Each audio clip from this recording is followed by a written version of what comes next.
वचन दिले तू मला ह्या मालिकेच्या पुढील काही येणाऱ्या भागांचे अपडेट जाणून घेऊया आपल्या आजच्या या व्हिडिओमध्ये. चला तर मग प्रेक्षकांनो सुरुवात करूया आपल्या या व्हिडिओला. तर इथे आपण पाहणार आहोत की कशा पद्धतीने आता इकडे ऊर्जाचा काटा काढू पाहणाऱ्या हर्षवर्धनच्या आणि इकडे दिग्विजय शिर्केच्या नाकावर टिचून शौर्य ऊर्जाला सर्व अडचणीतून बाहेर काढणार. आता नेमकं काय आणि कसं घडतं हे सगळं बघूया आपल्या या व्हिडिओमध्ये सविस्तर.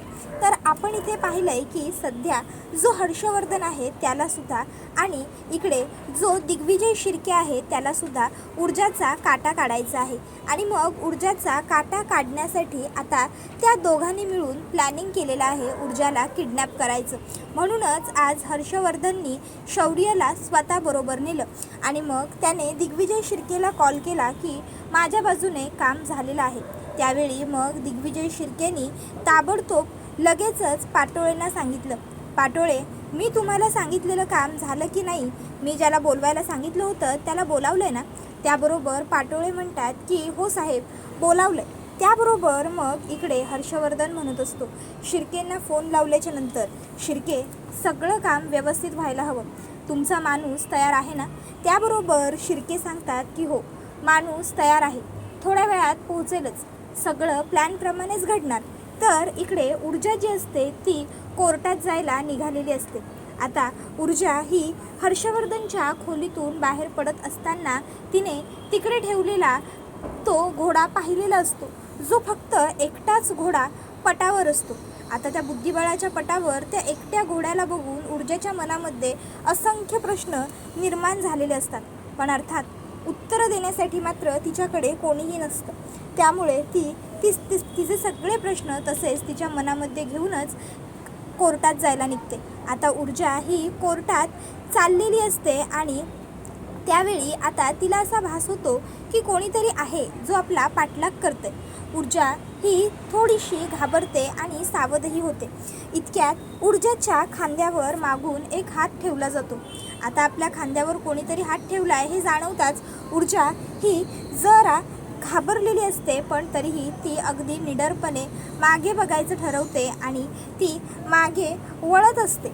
वळताना ती हाताची मूठ आवळून धरते जेणेकरून जर कोणी चुकीची व्यक्ती असेल तर ताबडतोब प्रतिकार करायला.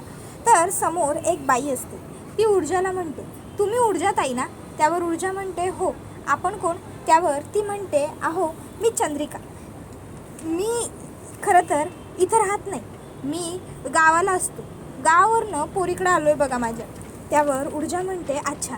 त्यावर चंद्रिका म्हणते अहो माझी पोरगी पण तुमच्यासारखीच शिकायला लागली आहे बघा, तुमच्यासारखंच तिला बी लोकांना न्याय मिळवून द्यायचं आहे, तुमच्यासारखंच तिला बी खूप मोठं व्हायचं आहे बघा, चांगल्या लोकांसाठी काम करायचं. म्हणून आलो होतो इथं मुंबईत, तर माझ्या लेकीसाठी प्रार्थना करायला देवळात गेलो होतो. येताना तुम्ही दिसलासा म्हणून स्वतःहून आलो बघा तुम्हासनी हाक मारायला. मी मंदिरातनंच जाऊन आलो, हे घ्या प्रसाद घ्या. त्यावेळी ऊर्जा आता त्यांच्याकडून प्रसाद घेते. आता ऊर्जा प्रसाद घेते आणि मग ती बाई तिकडनं निघून जाते. आता ऊर्जाने प्रसाद खाल्लेला असतो.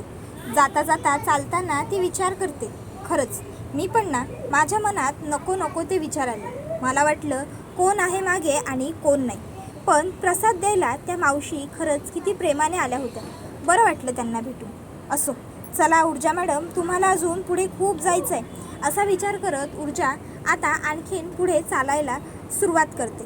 आता ऊर्जा चाललेली असताना आता ती जी बाई असते चंद्रिका, ती लगेचच हर्षवर्धनला कॉल करते आणि सांगते साहेब काम चोख पार पडलेलं आहे, तुमच्या सुनेने त्या ऊर्जा शिंदेने माझ्याकडचा प्रसाद घेऊन खाल्लेला आहे. आता पुढे आणखीन काही काम आहे का जे मला करायचं आहे? त्यावर हर्षवर्धन नकार देतो. त्यावर ती म्हणते ठीक आहे मग साहेब चालेल, आता मग मी निघते, पण पुढे काय करायचं आहे? त्यावर तो म्हणतो सांगितलं ना तुला, पुढे तुला काहीही करायचं नाही आहे, तू जा.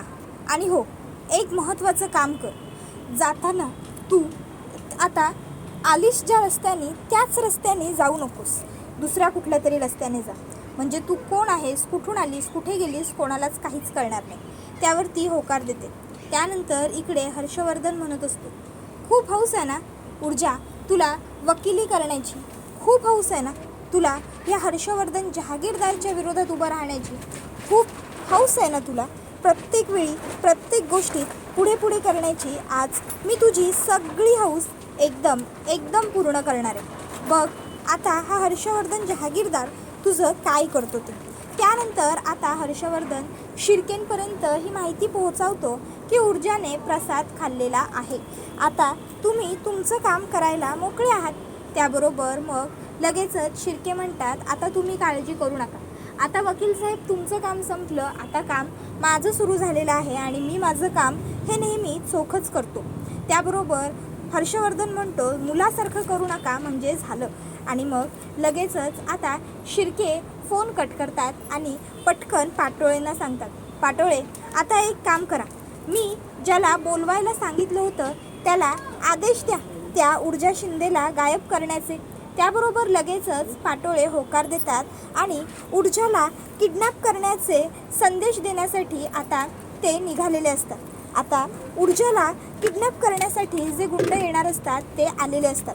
आता ते गुंड गाडी थांबवतात आणि ऊर्जाला हाक मारतात, ओ मॅडम, ओ मॅडम, मॅडम.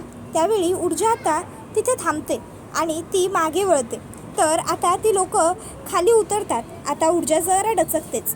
तर ती लोक म्हणतात, मॅडम जरा एवढा पत्ता सांगू शकाल का प्लीज? ॲक्च्युली आम्ही ना इथे नवीनच आलो.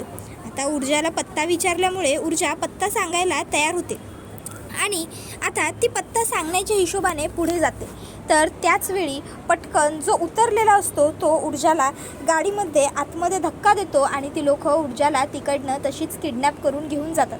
तर इकडे आता शौर्य जरी हर्षवर्धन बरोबर कोर्टात आलेला असला तरी त्याचं सगळं मन, त्याचं सगळं लक्ष मात्र ऊर्जा कोर्टात अजून का आली नाही याच्याकडेच लागून राहिलेलं असतं. मुद्दामून हर्षवर्धनने शौर्याला खूप कामांमध्ये व्यस्त केलेलं असतं जेणेकरून त्याचं ऊर्जाकडे लक्षच जाऊ नये आणि ऊर्जाला गायब करण्यामध्ये कोणताही अडथळा येऊ नये.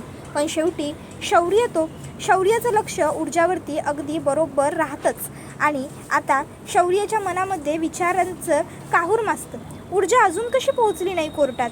येव्हाना ती कोर्टात पोहोचायला हवी होती. इतका उशीर तिला कधीच होत नाही. फोन करायला हवा. मग शौर्य ताबडतोब ऊर्जाच्या फोनवरती फोन करतो. आता ऊर्जा फोन घेत नसते. शौर्य विचार करतो, मे बी रस्त्यातच असेल जवळपास म्हणून फोन घेत नसेल, इथेच येत असेल. असो म्हणून मग शौर्य फोन करणं थांबवतो. 10-15 मिनटं वाट बघूनही ऊर्जा काही फोन करेत ना हे शौर्याच्या लक्षात येतात. शौर्य विचार करतो, मे बी चायचूच्या इथे चाय प्यायला गेली असेल. चाय प्यायला गेली आहे का बघतो आणि मग शौर्य चायचूच्या इथे पोहोचतो.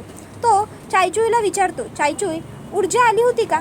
त्यावेळी चायचू सांगतो, ऊर्जाताई नाही हो शौर्य दादा, आज तर ते अजून आलेल्या नाही बघा. रोज तर तुम्ही दोघं सोबतच येता की नवरा बायको? त्यावेळी शौर्य सांगतो, हो रे, पण आज माझं थोडं काम होतं म्हणून मी डॅडबरोबर पुढे आलो. मला वाटलं होतं ऊर्जा एव्हाना आली असेल इथे. बरं ठीक आहे, ऊर्जा आली तर तिला सांगशील हा मला फोन करायला, मी मघापासून तिला फोन करतोय. त्यावर चायचूय होकार देतो.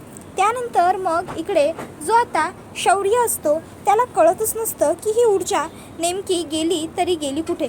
मग शौर्य विचार करतो की नाही, नक्कीच काहीतरी गफलत आहे, काहीतरी गडबड आहे जी मला आता शोधून काढायला हवी. ऊर्जा नेमकी कुठे हे माहिती करून घ्यायलाच हवं. आणि मग आता शौर्य हा ताबडतोब ऊर्जाला कसं शोधायचं याचा विचार करू लागतो. तर त्यावेळी शौर्याच्या लक्षात येतं की त्याने आता ते जेव्हा हनीमूनला गेले होते तेव्हा ऊर्जासाठी आणि त्याच्यासाठी कपल वॉच घेतलेले होते, जे घड्याळ ऊर्जासुद्धा रोज वापरते. शौर्य विचार करतो, जरी ऊर्जाच्या फोनवर फोन लागत नसतील तरी तिचं घड्याळ तर असेलच की तिच्याजवळ. मग शौर्य आता त्या घड्याळाच्या मदतीने ऊर्जा कुठे ते शोधून काढतो. आणि मग आता शौर्य ऊर्जापर्यंत पोहोचतो. ऊर्जा तिकडे बांधून ठेवली गेलेली असते. शौर्य तिकडे पोहोचतो आणि तिकडे थोडीशी मारामारी करून आता तो ऊर्जाला त्या सगळ्या प्रसंगातून सोडवतो. आता तो ऊर्जाला सोडवतो आणि मग ऊर्जाला विचारतो, ऊर्जा तू ठीक तर आहेस ना? तुला यांनी कुणी काही केलं तर नाही ना? तुला काही झालेलं नाही आहे ना? तुला बरं वाटतं आहे ना? तू कम्फर्टेबल आहेस ना? त्यावर ऊर्जा म्हणते, हो हो हो शौर्य, मी एकदम व्यवस्थित आहे आणि मला कुणीही काहीही केलेलं नाही आहे. अरे मला कळलंच नाही की या लोकांनी हे असं सगळं काय केलं. अरे म्हणजे पत्ता विचारायला यांनी गाडी थांबवली होती, मला पत्ता विचारला. मी पत्ता सांगायला गेले आणि तेव्हा या लोकांनी मला मागे गाडीमध्ये खेचून घेतलं आणि मला किडनॅप केलं. मला काही कळायच्या आत त्यांनी मला बेशुद्ध केलं आणि मला बेशुद्ध करून त्यांनी इथे आणलं. त्यावेळी शौर्य म्हणतो, ऊर्जा काळजी करू नकोस, हे कुणी केलंय ना हे सगळं मी बघेनच, तू ठीक आहेस ना, फक्त एवढंच माझ्यासाठी पुरेसं आहे. त्यावर ऊर्जा म्हणते, हो हो मी एकदम व्यवस्थित आहे. शौर्य थँक्यू सो मच, तू आलास म्हणून आज मी. त्यावेळी शौर्य म्हणतो, ऊर्जा काहीही काय बोलतेस तू, तुझं रक्षण करणं हे माझं नेहमीच कर्तव्य असेल, माय फर्स्ट प्रायोरिटी, पहिली ड्युटी आहेस तू माझी. त्यावेळी ऊर्जा हसते आणि शौर्याला गच्च मिठी मारते. तर आता इकडे शौर्य हा विचारात पडतो, हे सगळं कोणी केलं असेल. मग शौर्याला पुन्हा संशय हा विक्रांतवरतीच येतो. त्याला हर्षवर्धन किंवा शिर्के या दोघांवरही डाऊट नसतो. तर इकडे आता ऊर्जाचं पुन्हा आपण काहीही वाकडं करू शकलेलो नाही आहोत. शौर्याने जाऊन ऊर्जाला सोडवलंय ही गोष्ट जेव्हा हर्षवर्धन आणि शिर्केंपर्यंत पोहोचते तेव्हा हर्षवर्धनचा आणि शिर्केंचा खूप संताप होतो. शिर्के विचार करतात, इथे बाप काटा काढायला निघालेल्या मुलीला मुलगाच वाचवायला पुढे पुढे जातोय, काय करणार काय आता. इथे बापा बेट्यातच एकी नाही मेळ नाही, तर मग बाकी कसं काय आपण जुळवून आणणार, घडवून आणणार, असं शिर्के आता म्हणत असतात.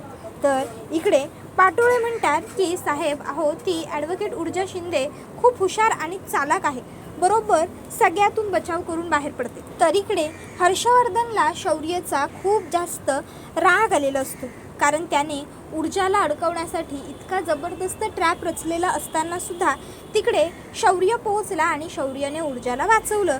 या गोष्टीचाच हर्षवर्धनला खूप जास्त म्हणजे खूपच जास्त राग आलेला असतो. माझ्या मुलानेच मला हरवायचं ठरवलं आहे, माझ्याच मुलाने मला मात द्यायचं ठरवलं आहे, मग मी काय करू असं त्याचं चालू असतं. त्याबरोबर आता दुसऱ्या बाजूला जी दिव्या असते ती विजयाला भडकवतच असते.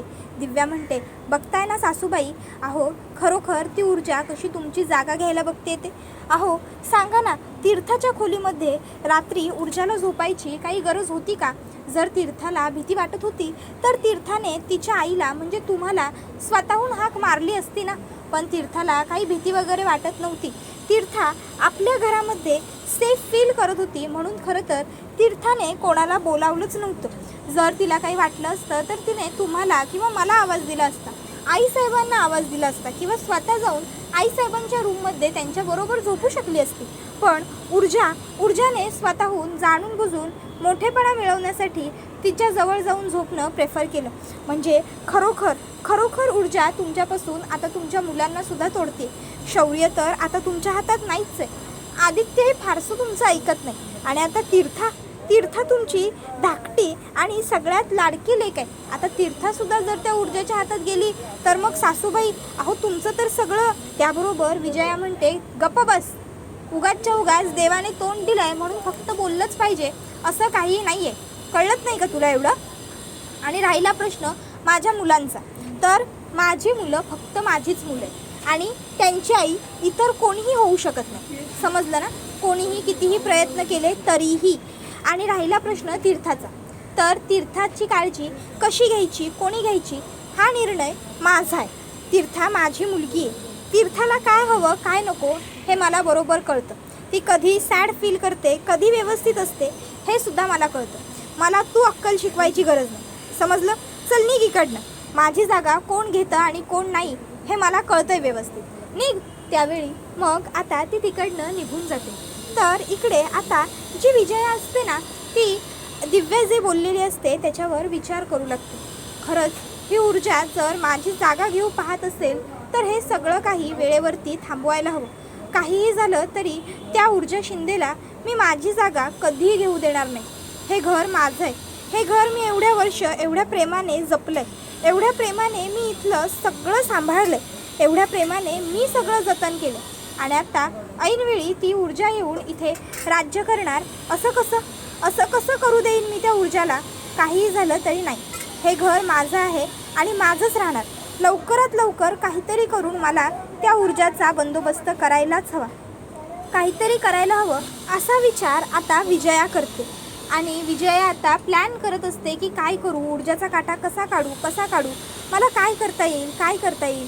त्याबरोबर आता ऊर्जा आणि शौर्य हे दोघंजण एकत्र घरी येतात आणि आता ऊर्जाला नजरेसमोर पाहून पुन्हा एकदा विजयाला राग येतो, विजयाला चिडचिड होते. पण आता गप्प बसण्यावाचून विजयाकडे सध्या तरी काहीही पर्याय नसल्यामुळे विजया गप्प बसणं प्रेफर करते. त्याबरोबर हा व्हिडिओ इथेच संपतो. व्हिडिओ आवडला असेल तर व्हिडिओला लाईक करा. चॅनलवर नवीन असाल तर चॅनलला सबस्क्राईब करा आणि बेल आयकॉन आठवणीने प्रेस करा, जेणेकरून तुम्हाला पुढच्या प्रत्येक